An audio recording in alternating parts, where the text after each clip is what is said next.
Assalamualaikum warahmatullahi wabarakatuh. Apa kabar anak-anak semuanya? Ibu doakan semoga anak-anak dalam keadaan sehat dan baik ya. Nah, pada kesempatan kali ini kita akan belajar salah satu kisah sahabat Nabi. Namun, sebelum ibu menceritakan salah satu kisah sahabat Nabi, anak-anak tahu tidak sahabat Nabi itu siapa aja? Nah, ada Umar bin Khattab, ada Ali bin Abi Thalib, ada Abu Bakar Asy-Siddiq, ada Utsman bin Affan. Nah, anak-anak tahu tidak bahwa Khalid bin Walid itu adalah sahabat Nabi?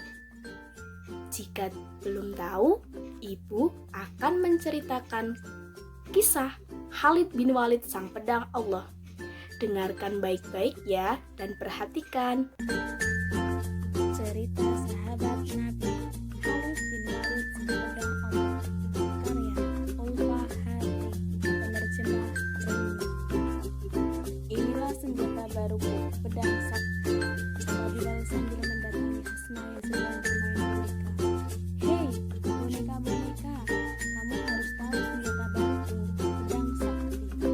Bilal memain-mainkan pedangnya ke arah boneka. Umi, Kak Bilal nih, jahil kamu Hasna sama boneka-boneka, kata Hasna merengek. Wah, pedang Bilal bagus, dari mana itu? Tanya Umi.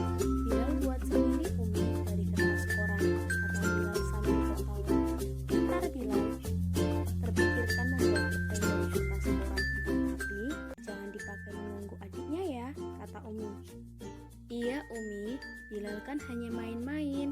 Iya, Umi hanya mengingatkan. Lihat pedang Bilal, Umi punya cerita nih, mau dengar tidak? Tanya Umi. Cerita apa Umi? Tanya Hasna. Cerita tentang Khalid bin Walid sang pedang Allah. Siapa itu Umi? Bilal mau dengar, seru Bilal. Khalid bin Walid sebelum masuk Islam dikenal sebagai panglima perang yang tidak terkalahkan dan orang yang terhormat. Bahkan, pernah suatu kali di perang Uhud, panglima Khalid bin Walid memimpin pasukan yang dapat mengalahkan pasukan kaum muslim. Dengan kekalahan itu, Rasulullah Shallallahu Alaihi Wasallam berharap bahwa Khalid bin Walid dapat masuk Islam dan membantu mengalahkan musuh Islam. Lalu Khalid bin Walid masuk Islam, tanya Hasan. Alhamdulillah, suatu hari Khalid bin Walid masuk ke Masjidil Haram. Saat itu Rasulullah Shallallahu Alaihi Wasallam sedang membaca Al-Quran. Khalid tidak sengaja mendengarnya. Setelah mendengarkan Rasul membaca Al-Quran, bagaimana Umi? Khalid bin Walid merasa terkejut dan tersentuh. Dia keluar dari Masjidil Haram dan berkata kepada orang ramai bahwa dia telah mendengar Rasulullah Shallallahu Alaihi Wasallam membaca Al-Quran, dan dia yakin itu bukan perkataan manusia dan jin. Al-Quran adalah perkataan dari Tuhan. Peristiwa itu sangat membekas di hati Khalid. Karena itu, Khalid bin Walid pun akhirnya masuk Islam. Setelah Khalid bin Walid masuk Islam, dia menjadi panglima yang sangat hebat saat memimpin pasukan Islam. Lanjut Umi. Salah satu peristiwa penting bagi Khalid bin Walid adalah perang Mu'tah, yaitu perang melawan bangsa Romawi Bizantium. Khalid bin Walid saat itu ditunjuk agar memimpin perang Mu'tah. Pasukan Muslim hanya berjumlah 3.000 orang, sedangkan pasukan Romawi ada 200.000 orang. Khalid bin Walid membuat strategi perang agar pasukan Muslim terlihat banyak.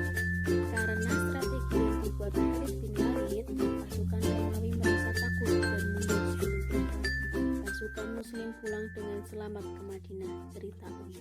Wah hebat, padahal tidak berperang, tapi bisa mengalahkan musuh, Bilal berseru. Nah, sejak saat itu Rasulullah Shallallahu Alaihi Wasallam memberi Khalid bin Walid julukan pedang Allah. Selanjutnya di berbagai peperangan Khalid bin Walid membantu pasukan kaum muslim mengalahkan musuh-musuhnya. Bilal tidak akan jahil lagi deh Umi. Bilal akan menggunakan kekuatan Bilal nanti untuk menjadi pahlawan Islam seperti Khalid, kata Bilal. Umi dan Hasna tertawa. Maafkan Kak Bilal ya Hasna, ucap Bilal lagi. Nah, dari cerita yang ibu sampaikan, Khalid bin Walid membuktikan sayangnya terhadap Allah, Rasul, dan agama Islam. ia menjadi pembela agama Islam. Khalid bin Walid merupakan seorang jagoan yang tidak takut terhadap musuh-musuhnya, sehingga Rasulullah SAW menjulukinya sebagai pedang Allah. Semoga kita dapat meniru kecintaan Khalid bin Walid terhadap Allah, Rasul, dan agama Islam. Baik, demikianlah cerita yang dapat Ibu sampaikan. Sampai bertemu kembali di lain waktu. Wassalamualaikum warahmatullahi wabarakatuh.